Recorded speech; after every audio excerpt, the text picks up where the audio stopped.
The high desert does not forgive a mistake, and it never hides its work. Silas Thorne was a man who lived by the rhythm of the wind and the needs of his cattle. He had spent 10 years carving a life out of the dust of northern Nevada, seeking the kind of silence that only comes when you have no one left to talk to.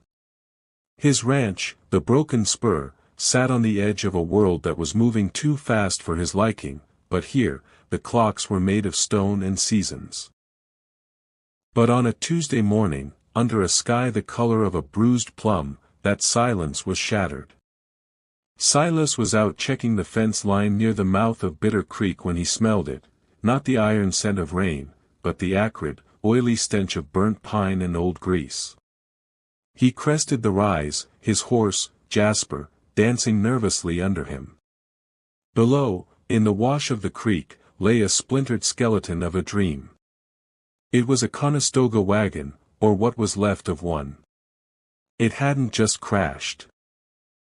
It had been dismantled with a cold, mechanical precision. The wheels had been hacked into spokes. The canvas was shredded into ribbons that hissed in the wind. And the oxen, two sturdy beasts that should have been a family's fortune, lay still in their yokes, executed where they stood. There was no sign of a struggle, which was the first thing that set the hair on Silas's neck upright. A struggle meant a chance. A struggle meant a frantic grab for a shotgun or a desperate run for the brush. This looked like a chore. Someone had gone about this destruction like a man clearing a field of weeds. Silas dismounted, his boots crunching on the alkali crust. He drew his Winchester, not out of malice, but out of habit. He scanned the rimrock. Nothing moved but the heat haze. He approached the wreckage, his shadow long and thin against the charred wood. That's when he heard it. Not a scream, not even a whimper. It was a rhythmic, hollow sound. A small hand, striking a wooden crate. Thump. Thump. Thump. Under the shade of a tilted floorboard, tucked into a space no larger than a boot box, he found her. She was no more than 6 years old. Her dress had once been blue, but it was now the color of the earth. Her face was masked in a layer of fine dust, save for the tracks where tears had dried hours ago. She didn't cry when Silas reached for her. She didn't even flinch. She simply looked at him with eyes that had seen the world end and were waiting for the sequel. Silas knelt, his old knees popping in the quiet. He looked at the bodies of the man and woman lying 30 yards away, too far for the girl to see clearly, but close enough for her to know the world was empty. He didn't ask her name. He didn't ask what happened. He simply placed a heavy, calloused hand on her shoulder. The girl stopped her rhythmic thumping. "I am going to take you to a place with water," Silas said. His voice was like grinding stones, rusty from disuse. "And I promise you, by the time the sun touches that ridge, no one will ever lay a hand on you again." It was a simple promise. In the West, such things were often signed in blood before the ink was even dry. Silas Thorne didn't know it yet, but by picking up that child, he had just picked up a war he thought he'd buried a decade ago. Silas didn't take the main road. He rode the ridgelines, keeping the girl, who he now knew was named Alara, tucked against his chest. She was as light as a bundle of dry kindling, her small hands gripped tightly into the wool of his coat. She didn't speak, but she watched his face as if searching for a map of what came next. The town of Oakhaven sat in the throat of the valley, a place that should have been bustling with the midday trade of miners and homesteaders. But as Silas descended the final slope, he saw a town held in a strange, breathless paralysis. The livery was quiet. The blacksmith's hammer was silent. On the porches of the Bourdan-Batten buildings, men sat with their hats pulled low, watching the street with the hollow eyes of those who have surrendered their pride to a greater force. Silas rode straight to the sheriff's office. He dismounted, lifting Alara down with a gentleness that seemed at odds with the heavy, notched gun belt slung low on his hip. He didn't tie his horse, he left the reins trailing, a sign that he didn't intend to stay long, or that he might need to leave in a hurry. Inside the office, the air smelled of stale tobacco and cheap ink. A man sat behind the desk, but he wasn't the sheriff Silas remembered. This man was younger, wearing a silk brocade vest and a silver star that was far too shiny to have ever been pinned to a working man's chest. His name was Miller. "I found a wagon at Bitter Creek," Silas said, his voice cutting through the stillness like a cold wind. "2 dead. This girl is the only one left." Miller didn't stand. He didn't even reach for a notepad. He simply leaned back, his chair creaking. "Bitter Creek. That's syndicate land now, Thorne. We've had notices posted for a month. Squatters are a danger to themselves. It was an unfortunate incident with some overzealous surveyors." "Surveyors don't execute oxen," Silas said. "And they don't leave a child to bake in the sun. The Iron Syndicate has the mineral rights and the right-of-way for the Central Line," Miller replied, his tone sliding into a rehearsed, legal drone.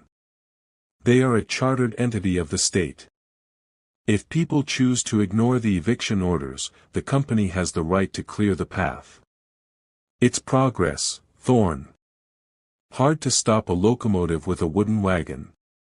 Silas felt a familiar, cold heat rising in the back of his throat.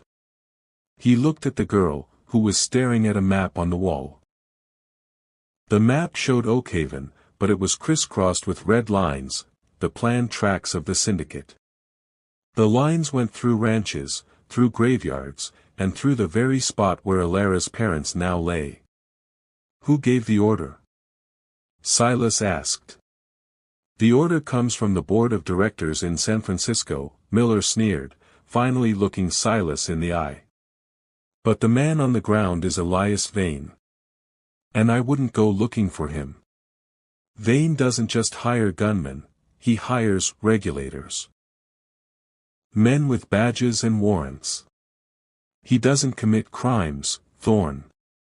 He creates laws." The realization hit Silas with the weight of a physical blow. This wasn't a band of outlaws he could track into the mountains. This was a system. It was a monster made of paper and gold, protected by the very law Silas had once served. Just then, the front door swung open. 2 men stepped in. They wore duster coats and carried short-barreled shotguns. They didn't look like lawmen, and they didn't look like bandits. They looked like employees. "We heard there was a survivor," the lead man said, looking at Alara. "The syndicate has a protocol for orphans of the right-of-way. She's a ward of the company now. We'll take her." Silas stepped between the men and the bench. He didn't draw his weapon, but he shifted his weight, his boots finding purchase on the floorboards. The room suddenly felt very small. "She's not a ward," Silas said quietly. "She's a witness." The 2 men in the doorway didn't move. They were regulators, hired muscle with the thin veneer of a corporate paycheck. The leader, a man with a jagged scar across his chin and a gaze as cold as a mountain lake, let his shotgun dip just an inch. It was a predator's twitch. "Step aside, rancher," the man said. "The girl's father signed a waiver before he expired. She's syndicate property until her 18th year. It's all in the ledgers." Silas didn't move. He didn't even blink. "I don't care much for your ledgers. I made a promise to the child. And in my world, a promise outranks a contract every time." Miller, the man behind the desk, let out a nervous, high-pitched laugh. "Thorne, don't be a fool. These men are under contract with the governor's office. You touch them, and you're not just a rancher anymore, you're an insurgent. You'll lose the broken spur. You'll lose everything. From the dark corner of the office, an old man sat on a crate of confiscated whiskey. It was Deputy Holloway, a man who had held a badge in this territory since it was nothing but sagebrush and blood. He had been quiet until now, his eyes fixed on the way Silas's hand hung perfectly still, not hovering over his gun, but relaxed, as if the weapon were merely an extension of his own arm. "Miller," Holloway croaked, his voice thick with phlegm and years. "You might want to shut your mouth." The regulators turned to the old deputy. "Stay out of this, old man," the scarred one spat. "I'm trying to save your lives," Holloway said, standing up slowly. He pointed a trembling finger at Silas. "You boys are too young to remember the border wars of '74. You're too young to remember the night at Canebrake, when 12 men tried to hold a canyon against one rider. They found him the next morning, still sitting in their saddles, dead before they could even clear leather." The room went silent. The name Canebrake hung in the air like the smell of ozone before a storm. Holloway looked at Silas with a mixture of pity and awe. "That ain't just a rancher you're talking to. That's the man they used to call the Canebrake Reaper. He didn't retire because he got slow, Miller. He retired because he ran out of people who were worth killing." The lead regulator shifted his weight. The bravado in his eyes flickered, replaced by a primal, instinctive caution.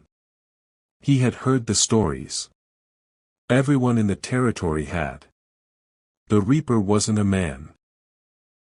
He was a force of nature, a shadow that the law used when the law was too weak to do its own dirty work. Silas didn't acknowledge the name. He didn't look at Holloway. He kept his eyes locked on the men in the doorway. "The girl stays with me," Silas said. His voice was lower now, a vibration that seemed to rattle the windowpanes. "You go back to Elias Vane. You tell him that if he wants the child, he has to come get her himself. And tell him to bring enough men to dig a very long trench."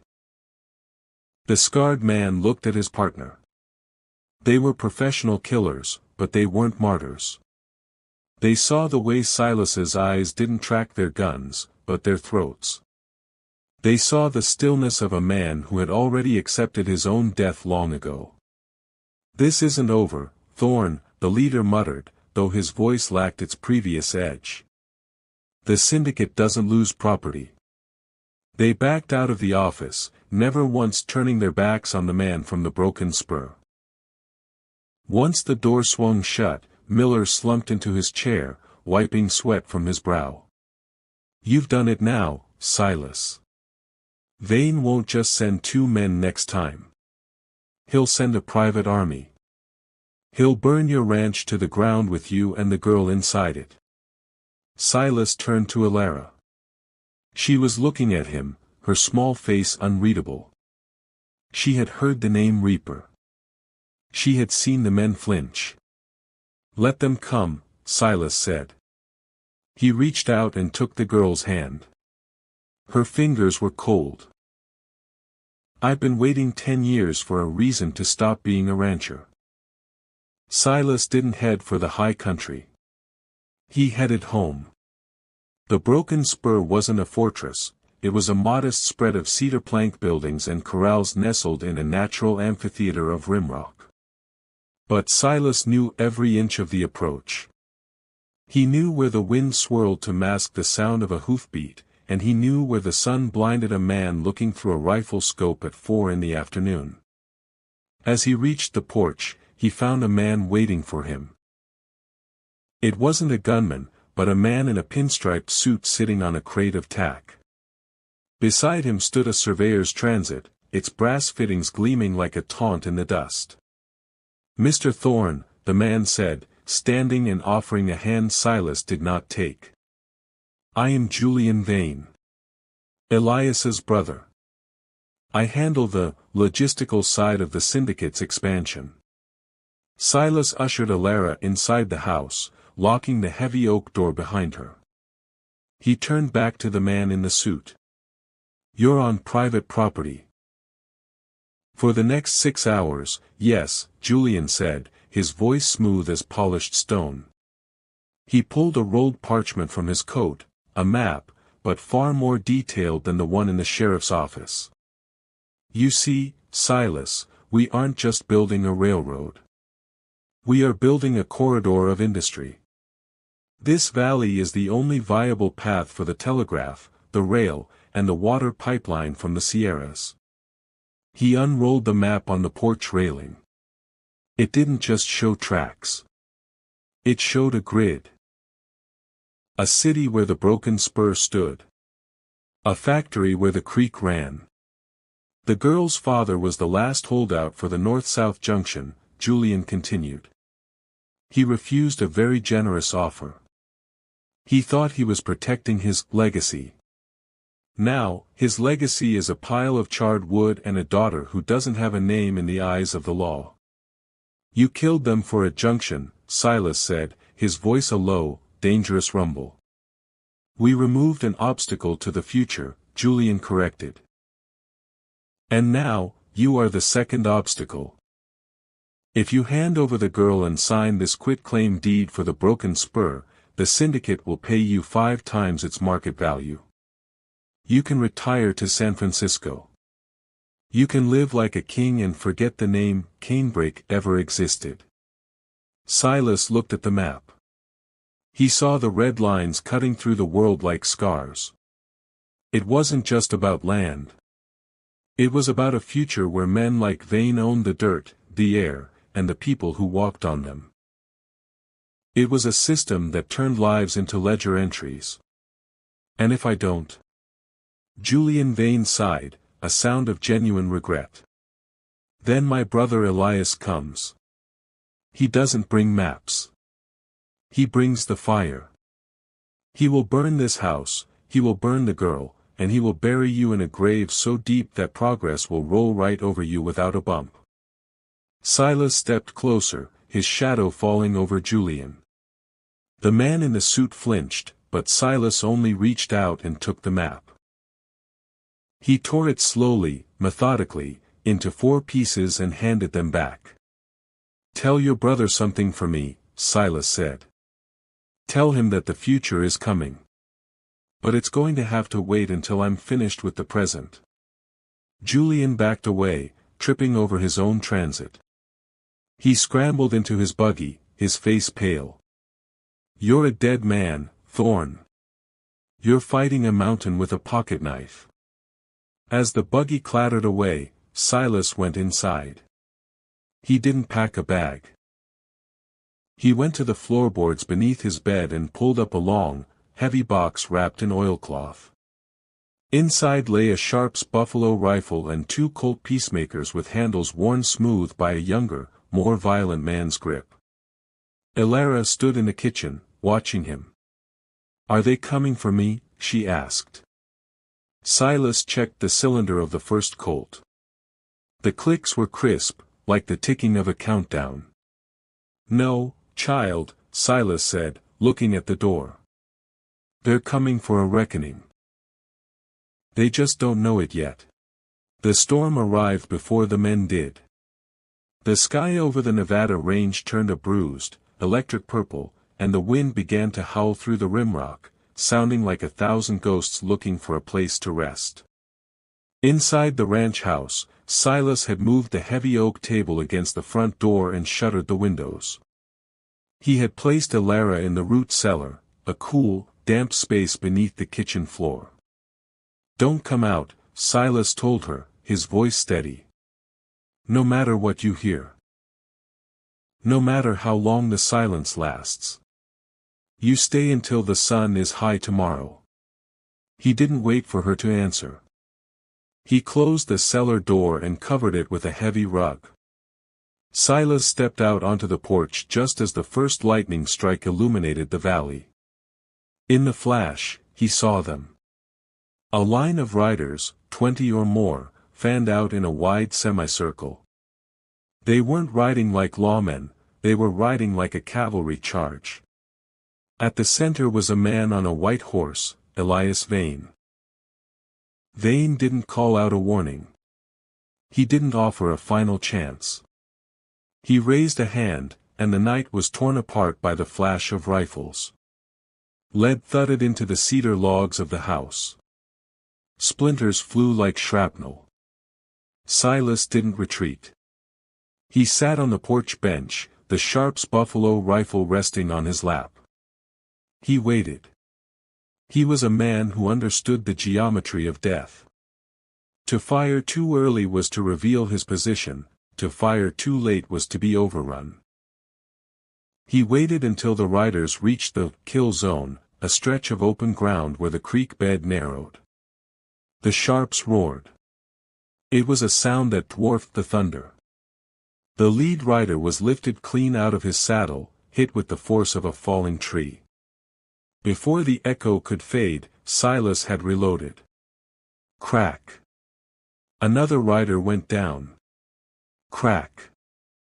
A horse tumbled, throwing its passenger into the rocky scrub. The syndicate men scrambled for cover, their disciplined line breaking into chaos. They weren't used to this. They were used to intimidating farmers and burning out families who hid under beds. They weren't prepared for a ghost from the border wars who knew how to turn 100 yards of dirt into a graveyard. Spread out. Vane's voice screamed over the wind. Flank the house. Burn him out.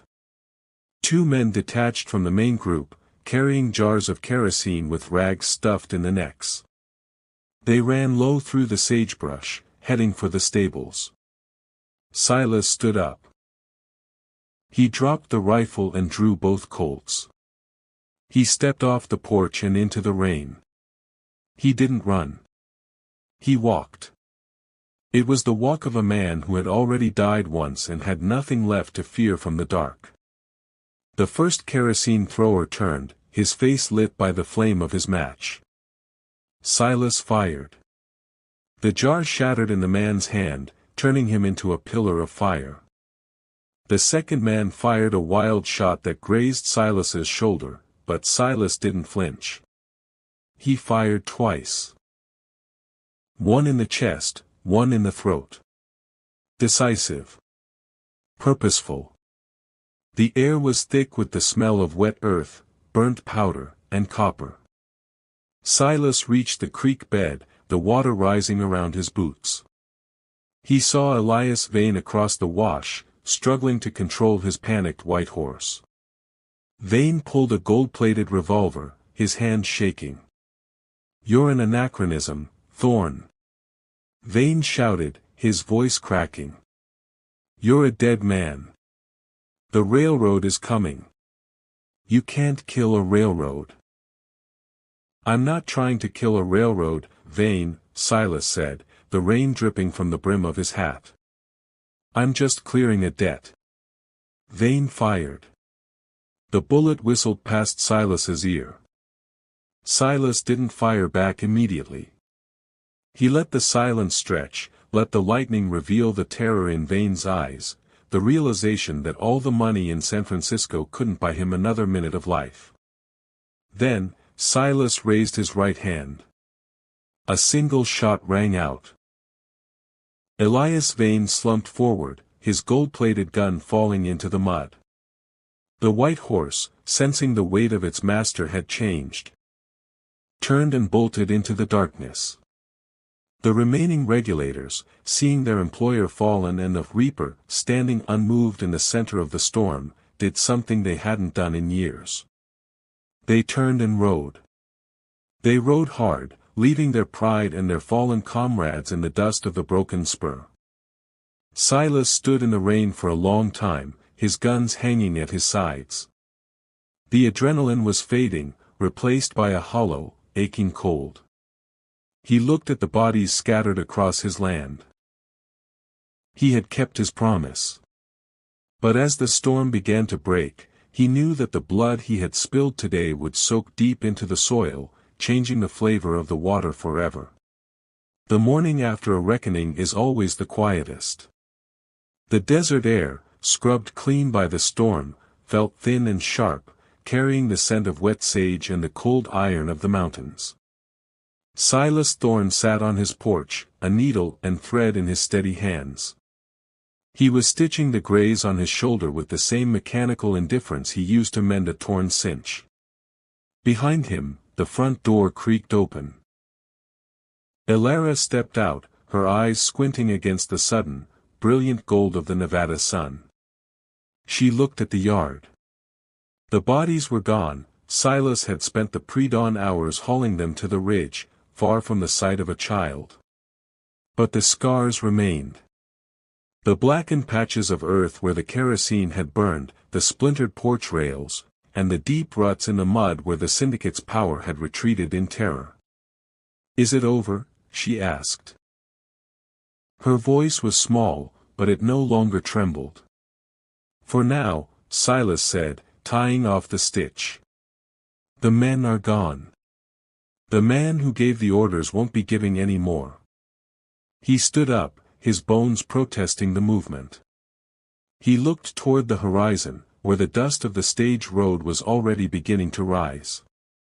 By noon, the news would reach the capital.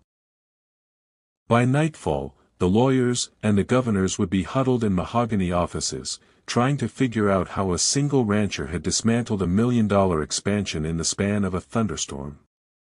They would call it a massacre. They would call him a criminal.